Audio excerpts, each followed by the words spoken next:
dina jirim ayu manganti mamalihan. Terus ngajawab sorana masih sora awewe ngan dina gaya caritaan Mbah Balaganjur. Si lain mah bener-bener kas awewe ragaya. Geus pokli we nanyakeun makhluk gaib anu nyanding kana warugana si Manik. Cek dewek ge. Dayakeun ye. Mun nu tarung keur lumangsung terus can anggeus dewek rek kumaha bisa musyrikeun kakuatan batin pikeun mastikeun makhluk gaib anu nandingan si Manik. Kudu diajar sabar cek dewek oge gaya. Sok kababrikeun atawa ngagampangkeun kana masalah. Anu matak urang Bandungan heula kumaha pungkasana ieu tarung.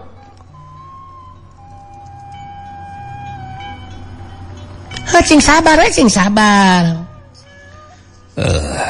Nyari kitu mara gaya rek sabar we ngabandungan kana pungkasana tarung. Tah kitu. Lain pok deui. Ieu mah saupamana kitu. Mun sinang boleh anu unggul, sikap jeung tindakan Kang Ganjur rek kumaha. Terus sabalikna mun si Manik anu unggul rek kumaha sikap jeung tindakan ti Kang Ganjur. Eta anu masih kene panasan keur gaya mah. Teu bisa diupamakeun saperti kitu ragaya. Eta mah bakal gumantung kumaha ceuk geuteran bating dewek. Sanggeusna ningali saha anu unggul dina eta tarung, anu matak ceuk dewek urang Bandungan pungkasana tarung. Kira gaya sok sanajan rada kurang panuju ku jawaban ti Mbah Balaganjur, tapi manehna ge teu maksa-maksa. Akhirna kira gaya musyrikeun diperhatian ka tempat lumangsungna tarung. Nyi Manik anu kasandingan ku Pujaswarna hardak katingali taya tanda-tanda anu nandangan rasa kanyeri. Nyai Manik ngawangun di pasangan bari nyarita. Si Manik geus bisa dirubuhkeun ku Andika nang bule. Tapi kuring masih kena mampu singkat nangtung pikeun neruskeun ieu tarung. Jadi kekuatan Panarjang Andika jelas kudu anu mampu ngarubuhkeun lawan nang bule. Teu pikeun ka anu jilawan teu mampu cengkat di hudang. Jadi kudu kitu kekuatan Panarjang teh nang bule. Aing ge ngarti. Sia teh daya tahan badan maneh memang hebat. Tapi aing masih kene penasaran rek nepikeun ka mana maneh bisa tahan mun ku aing terus-terusan dirubuhkeun sia. Brewek yang lain. Ali bener masih kene hayang nuliskeun tarung mah. Diladenan ku aing oge nepikeun ka anggeusna sia Manik Suranik sia. Pokona mah tarung anu lumangsung teh memang ku tepikeun ka anggeus. Sok deh kumaha di dinya.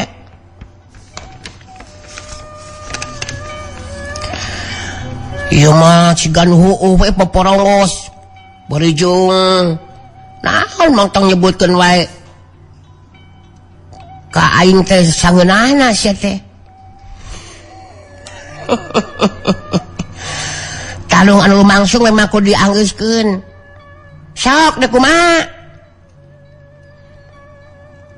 Jeung nadi montong nyebutkeun nu aing palsu sa Manik. Aing percaya kene kana caitan nu aing. Jeung tibatan kana caitan maneh mah. Jadi maneh tong ngomong anu lain-lain sakoplok. Kuring teu singna ngomong nu lain-lain nang bule. Ayeuna Andika memang moal percaya kana caritaan kuring. Tapi engke mah caritaan si Manik bakal jadi kenyataan nang bule.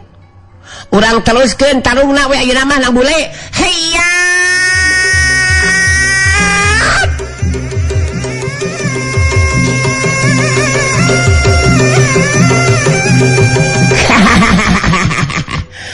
Ayeuna giliran maneh anu maju sia.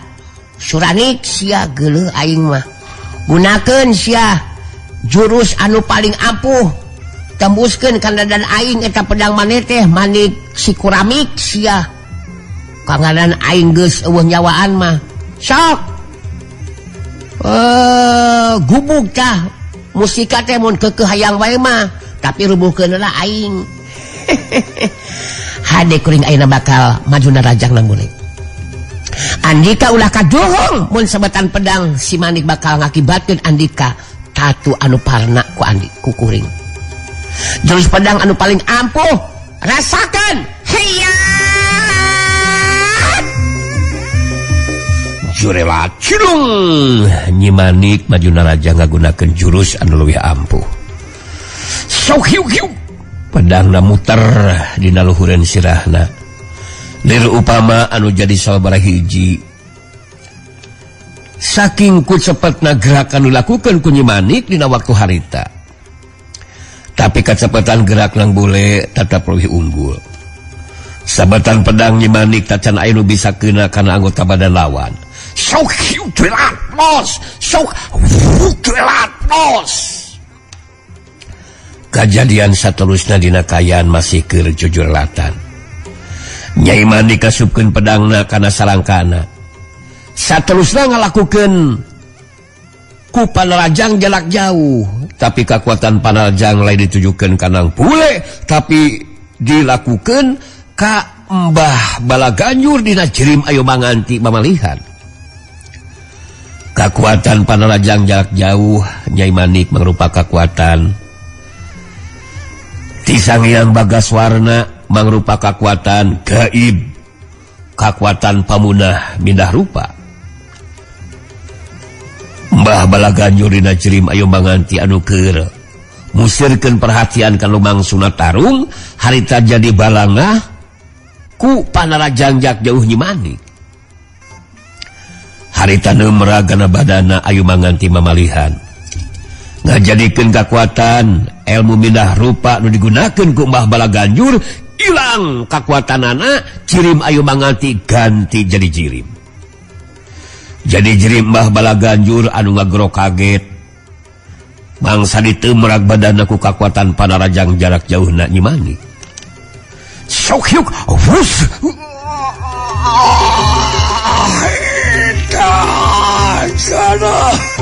Mbah Balaganjur ngagero kaget bari ngajarig jeung ka tukang Kiragabaya kageteun sabab Jirim Ayo Manganti geus salin jinis jadi Mbah Balaganjur anu dilanceukna.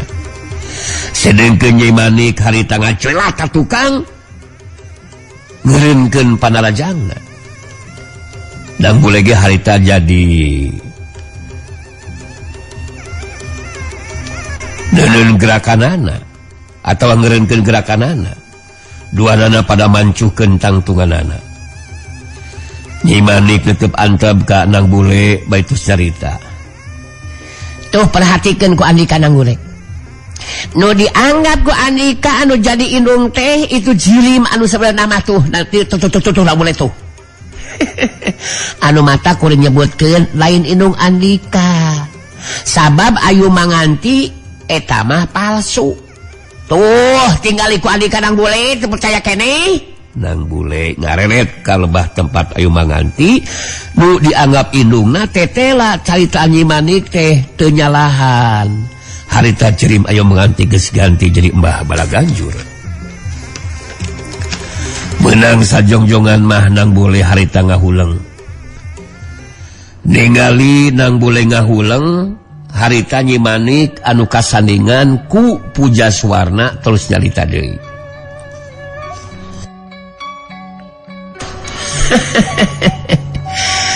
Andika geus direka perdaya ku eta kolot lanceuk laki Lagabaya anu neulah Mbah Balaganjur nang bule manehna ngagunakeun ilmu milah rupa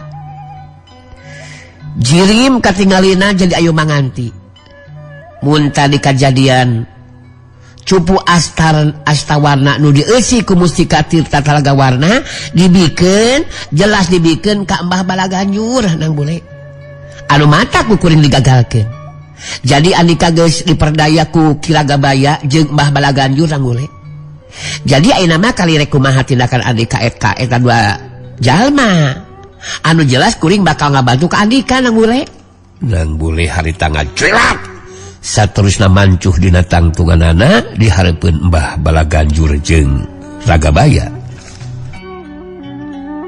Harita nyi manikeun nyusul ngajrelat terus milu nangtung sajajah jeung Ranggule. Tapi jarakna rada anggang. Ningali Ranggule anu geus mancu dina tangtunganana di hareupeunana harita Ki Ragabaya jadi kagok asong terus nyarita. Si laing teu kudu kaget si Ranggule. Ieu nu aya di gigireun dewek teh Mbah Balaganjur lanceuk dewek teh ya. Kakuatan ilmu minah rupa cirim. Jadi ganti katinggalina Cidayu manganti inung si laing. Jadi si laing geus teu kudu loba dipamolah ayeuna. Mending gancang pasrahkeun ka dewek eta mustika teh. Kitu ge mun si laing hayang salamet Ranggule. Ranggule geus rek pok ngomong. Kaburu kapihlaan ku Mbah Balaganjur anu harita nyarita. Si laing tadi mun jadi ganggu ku si Manik. Mustika teh geus dibikeun ka dewek sabab si laing memang geus kareka perdaya ku dewek. Anu satalina mah pikeun meunangkeun mustika nu dibawa ku Andika Ranggule.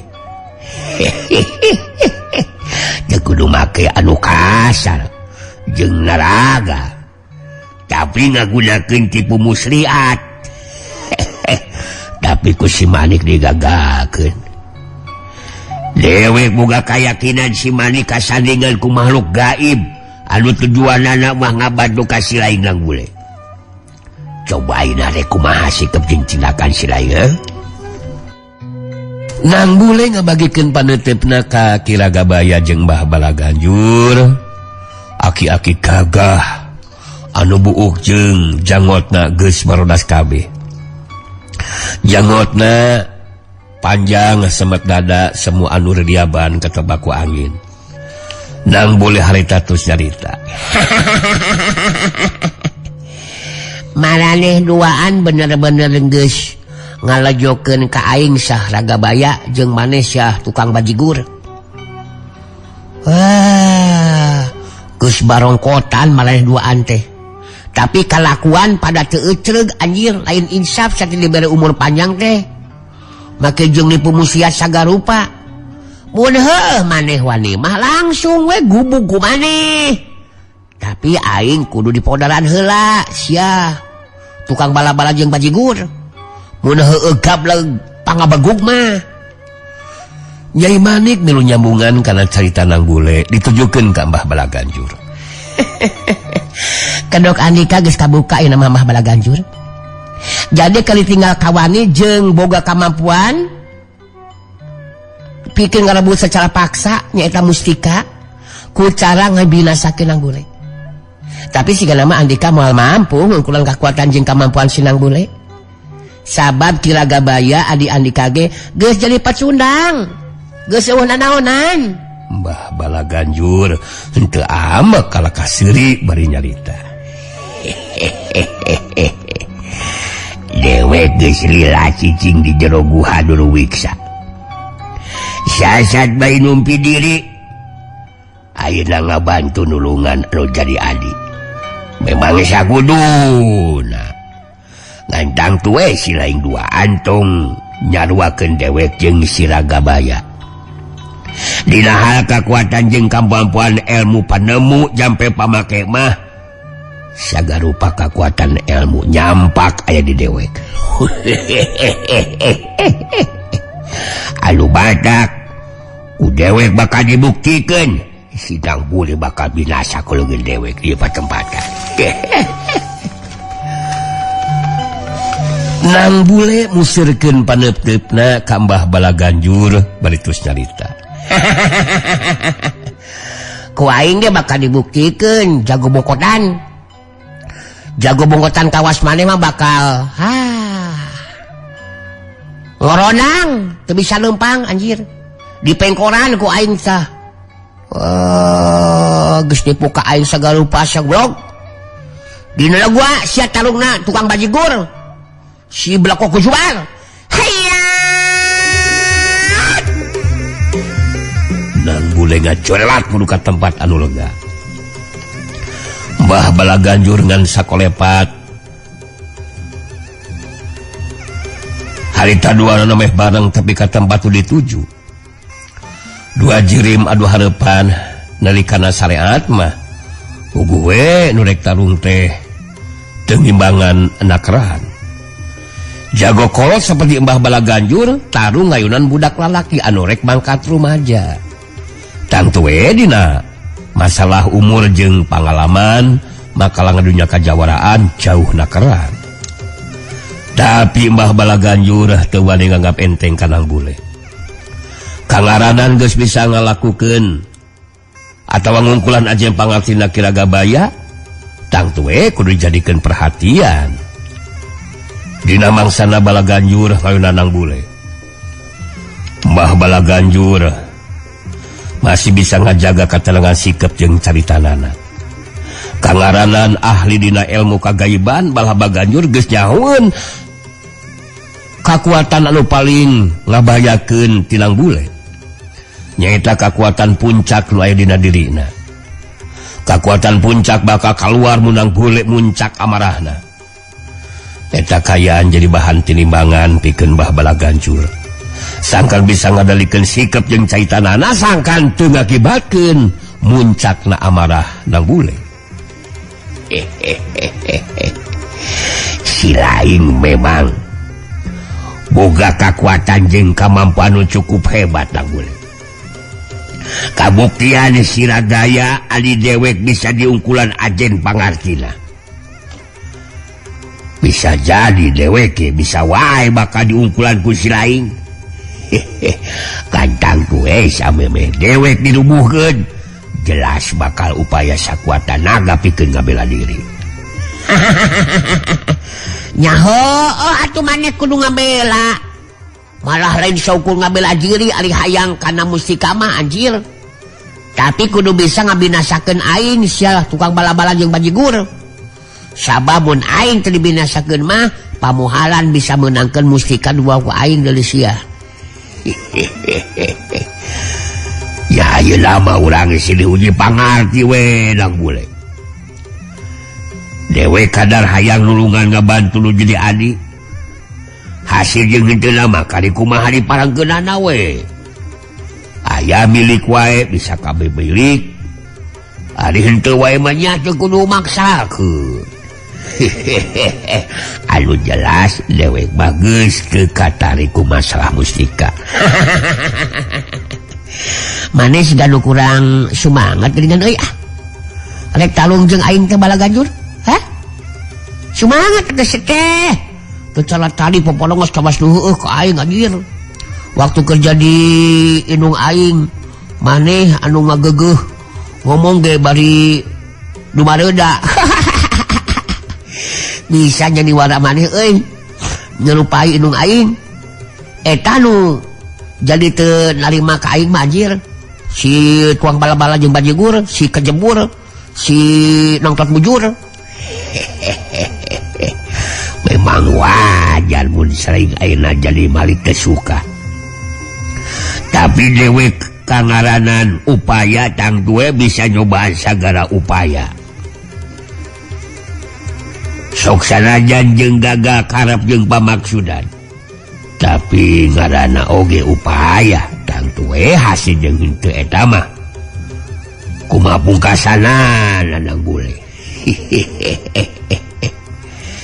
sikap jeung caitan maneh tetep tenang siganu rek naon teh siganu ieu talung teh entong diteruskeun Balaganjur kecebur si bolok bujur main teh lain hayang ngabinasakeun aing sumanget atuh teh goblok kedewek laun penting lah make jeung ngabinasakeun ilaing lang bule eta mah kakarek hayangna si Ragabaya adi dewek jadi ke dewek mah cukup ku bisa ngarubuhkeun Ilaing terus dilumpuhkeun saterusna nyokot cupu astawarna anu napal dina dada kenca Ilaing eta ku dewek tinggal di bejaan cara-carana kasiragaya jadi dewek mah teboga karep hayang binasa sagaru padang bule ningali nang bule masih kena tacan maju narajang harita nyimanik anu kasandingan ku puja suarna terus nyarita dibarengan ku ngagero ditujukeun ka nang bule. Hei nang bule hasok maju narajang nang bule gancang ungkulan nu jadi lawan tong kapangaruhan ku katenangan sikep jeung caitaan si atau bujul anu geus kali kaperdaya ka didinya sok gerarubuhkeun si Babala Ganjur teh nang bule mangka si Ragabaya geus semua terus maksakeun karep jeung kahayangna hasok rebuhkeun nu jilawan nang bule sanggeus ngadenge caritan teh Nyi Manik langsung harita nangtukeun sikapna pikeun ngarubuhkeun nu jilawan. Menges maneh montong ngajak kawan ngobrol ka aing sia si tukang bala-bala jeung bajigur nu sok gagaro bujur mun maneh mung maju narajang keun wae aing ayeuna nu bakal maju narajang sia maneh kudu dirubuhkeun ku aing sia jago kolot blegog. Iya bener mending keneh Ilaing anu maju narajang nang bule sabab dewek hayang ngabuktikeun kakuatan jeung kamampuan Ilaing sor alika geura maju narajang jelas aing bakal maju narajang sia atau bujur hayya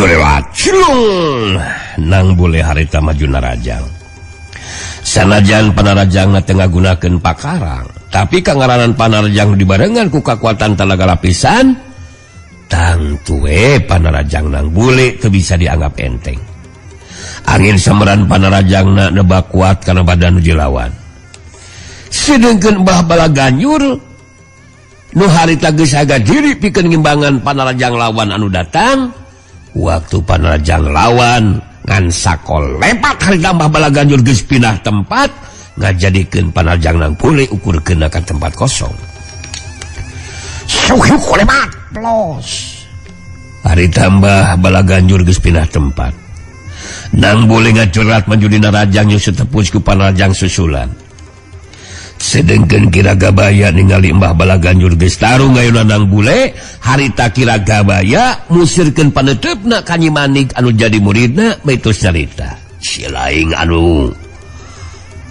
ganding kana warugana si Manik murid dewek leuwih hade gancang kaluar montong lila aya dina warugana murid dewek jelaskeun ka dewek saha si Laing makhluk gaib di mana anu geus janding kana warugana si Manik murid dewek si Laing bener-bener kurang ajar waniin masalah jeung si Ragabaya Nyai Manik da puguh keur kasandingan ku puja suarna putra mahkota Sang Hyang Bagaswarna anu ngawasa talaga warna sikep jeung caitanana tangtu jadi beda. Andika sakuduna lain nanyakeun Ragabaya tapi mun Andika boga kasegetan batin anu hebat tangtu bakal nyaho saha kaula anu tanjing dina warugana wanoja nu ngalih si Manik anu kabeneran mun Andika jadi kaula morek waka kaluar tina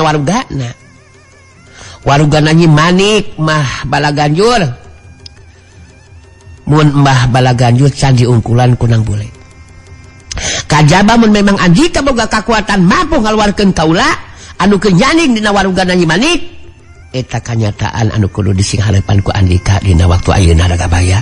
Kiragabaya kahudang amarahna sanajan manehna can bisa ngungkulan makhluk gaib anu keur nyaning dina warugana Nyi Manik anu jadi muridna tapi Kiragabaya ngerasa penasaran mun teu nyobaan pikeun ngagunakeun kekuatan jeung kemampuan dirina.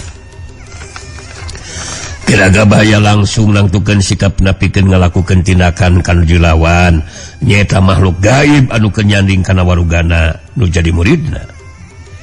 Si laing makhluk gaib anu lancang jeung kurang ajar geus ngagunakeun waruga murid dewek demi keur kapentingan si laing. Mun si laing mau kaluar tina warugana si Manik murid dewek, mangka dewek bakal ngalakukeun tindakan. Memang eta pisan anu kudu dilakukan ku Andika Ragabaya. Sabab kaula more kaluar tina warugana Nyi Manik, kajaba mun Andika memang boga kakuatan ilmu pikeun ngaluarkeun kaluar tina warugana anu keur kasalingan ku kaula. Kiragabaya bisa ngarti nu jadi lawana tibang saling manusia anu sarua jeung dirina. Tapi makhluk gaib anu can bisa dipastikan bakal mampu jeung henteuna diungkulan ku kakuatan jeung kemampuan dirina. Sidengkeun Pujaswarna anu nyanding dina warugana Nyi Manik sanajan kungsi ngalaman diungkulan ku Kiragabaya, tapi sanggeusna meunang tambahan kekuatan ti Sang Hyang Bagaswarna anu jadi bapana. Harita kekuatan jeung kemampuan daya gaibna jadi 2 kali lipat kekuatan namun dibandingkeun jeung keur waktu bisa diungkulan ku Kiragabaya dina sababaraha katukang. Kiragabaya ngawangun pasangan bari musirkeun kekuatan batina. Pikeun tarung ngayunan lawan anu lain lawan biasa. Tang tuwe teu bisa saukur ngandalkeun kekuatan ilmu silat jeung tenaga lapisan wungkul, tapi kudu dibarengan jeung kekuatan batin.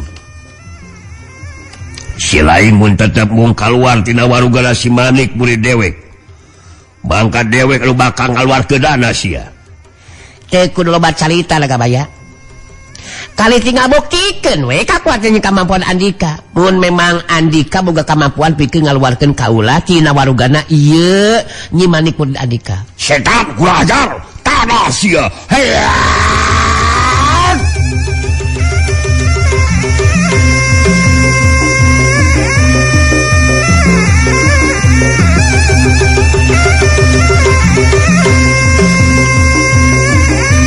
Jurelat cilung Kiragabaya anu mihlaan maju narajang. Sedengkeun Nyi Manik anu geus saya gade ngimbangan lawan malah leungeun katuhuna geus nyekelan pedangna harita langsung ngimbangan panarajangna Kiragabaya. Tarung anu keur lumangsung jadi 2 bagian. Tata tarung lang bule anu ngayunan Embah Balaganjur jeung tarungna Nyi Manik nu ngalawanan Ki Ragabaya. Sokyu samaran angin panarajang Ragabaya anu dibarengan ku kakuatan tenaga lapisan jeung kakuatan batin nebak kana badan lawan. Sanajan teu ngagunakeun pakarang tapi kakuatan panarajang teu bisa dianggap enteng. Nyi Manik nu kasandingan ku Pujaswarna ngimbangan panarajang nu dilawan. Sabatan pedang anu ngarah kana sapasang leungeun lawan ngajadikeun Kiragabaya jadi mineng narik deui panarajangna. Manehna teu miharep mun tepikeun ka salah sahiji leungeunna aya nu kabeunangan ku sabetan pedang lawan. Sokyu datang panarajang Kiragabaya. Gancang Nyi Manik ka kiwar ka gigir bari nyabetkeun pedangna kana dengan katuh lawan. Sokyu sakret kapaksa Kiragabaya narik panarajang leungeun katuhuna. Sakyuk tungtung pedang Nyi Manik ngarah kana dada kenca lawan. Rikat Kiragabaya cingkrak ka gigir. Sakyuk gigrak os sabetan pedang taya nu kena kana sasaran. Tapi tajongan suku Nyi Manik anu ngarah kana ke kemplong lawan geus teu bisa disingkahan. Jadah beunang aing anak kurang ajar sia. Kiragabaya ngagero kaget pinahan ka nyeri. Terus ngadarideg ka tukang mundur sababalengka. Tapi gancang Kiragabaya mancukeun di tangtunganana. bari musirkeun perhatian ka nuju lawan kiraga baya ngomong sorangan dina jero hatena. Nya ada kekuatan jeung kemampuan makhluk gaib anu nyaning dina warugana si Manik mampu ngimbangan kekuatan batin aing. Bareng jeung kekuatan Panarajang digunakeun kekuatan naga lapisan. Alah, kawilang berat oge ieu. Kaya nu keur disi harepanku dari aing dina waktu ayeuna. Mun teu pikeun ka aing teu bisa ngaluarkeun makhluk gaib anu nyaning kana warugana si Manik. Kanu hati aing anu bakal diungkulan ku anu jilawan. Kiraga baya jadi ngahuleng. Merhatikeun galebah taruna Mbah Balaganjur anu jalan setna. Bangsa ngayuna nang bule. Harita nang bule anu geus sababaraha kali maju narajang tapi panarajangna tacana bisa keuna kana anggota badan lawan. Harita nang bule ngeureunkeun heula panarajangna. Nang bule mancu dina tangtunganana bari musirkeun paneutepna ka nu lawan. Katingali sikap Mbah Balaganjur anu masih keneh tetep tenang. Aing geus maju narajang sabala kali tapi kumaneh bisa disingkahan Mbah tukang bala-bala jeung bajigur anu sok gagara wujud. Jadi ayeuna mah giliran maneh anu maju narajang ka aing anjir. Jadi tong aing wae anu maju narajang teh satukang bajigur. Aing ge hayang we ngabuktikeun kekuatan jeung kemampuan maneh dina melakukeun panarajang kanu dilawan. Si Mbah tukang bala-bala jeung bajigur anu sok gagara bujur. Si lain geus 3 kali maju narajang tadi teh nya. Dewe teh mun kitu mah sarua bakal 3 kali narajang ka si lain nang bule. Ngan mudah-mudahan we panarajangna dewek aya nu bisa keuna kana anggota badan si lain nang bule we. Ho gitu geus sisugana rek ngadu milik we ieu mah. Halah tak kitu tong paporongos ka aing tanyir. Tapi asa teu ngeunah rek kalung asa leuleuk kitu saing teh ari mimiti geus sian banget aya dinyakeun kalau kangaleh geuningan. Lainna maneh mah siga anu kurang sumanget eta Mbah tukang bala-bala jeung bajigur nu sok gagara bujur. Apakah ini teh hoream atawa kumaha maneh teh? Teu ngarti aing mah euy.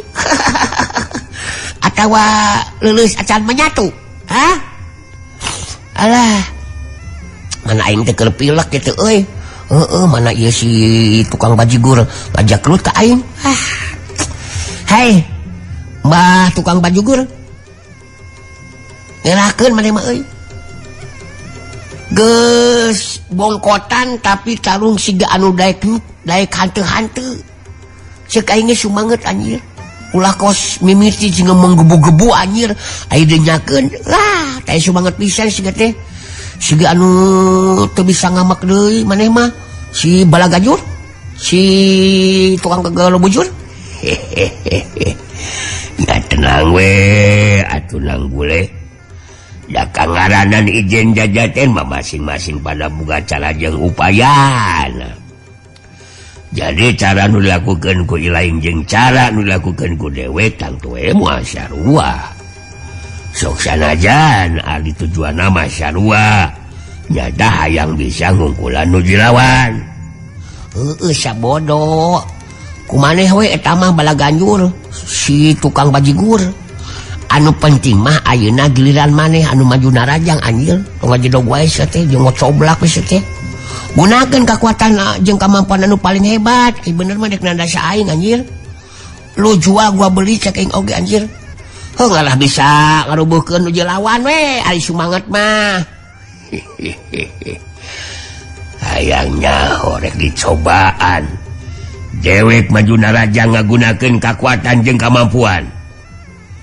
Anu mudah-mudahan bisa ngukulan ajeng pangarti si lain nang bule.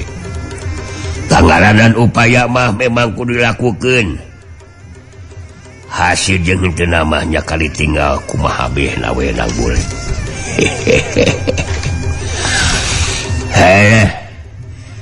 Sok.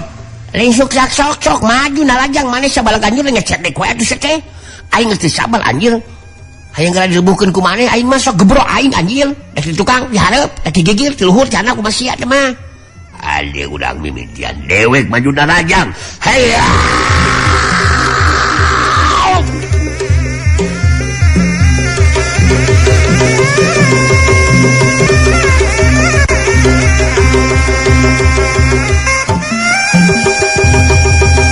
Jurelat cilung Mbah Balaganjur maju narajang.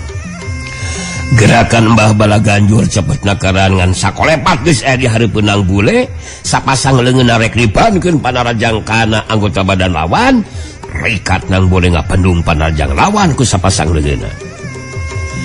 Bantrokan kekuatan talga lapisan lumangsung. Sok yok yes. Dalig nang bule jeung Mbah Balaganjur pada ngadaledeg menurut ka tukang. Medina waktu nu bareng duana marancukeun di tangtunganana. Nang bule musirkeun panetepna kana jilawan betus carita dina sikap jeung caritaan anu mancing beuki kahudang amarah nu jilawan. Sugan aing teh. Kakuatan panajang maneh bakal mampu langsung ngarubuhkeun aing satukang bala-bala bajigur. Ari PT saukur kitu patut aing ngadaligdeug maneh ge ngadaligdeug. Naon hebatna panajang nu kitu patut anjir. Kebalik maneh mah sakitu geus bongkotan teh nu balik cek aing oge. Pandidinya teh geus kolot, geus numpuk beneran pangarti dina bidang usik. Cek aing ge gunakeun anjir Balaganjur si tukang gagara bujur. Sikap jeung caitan Mbah Balaganjur terobah teu kapancing ku sikap jeung caitan nang bule. Harita Mbah Balaganjur terus nyarita. Nah sakitu mah lumayan we nang bule. Sanajan panarajang dewek bisa dibendung. Tapi urang pada kadorong mundur ka tukang. Kali tinggal 2 kali deui meuneunan dewek ka bagian narajang teh nya.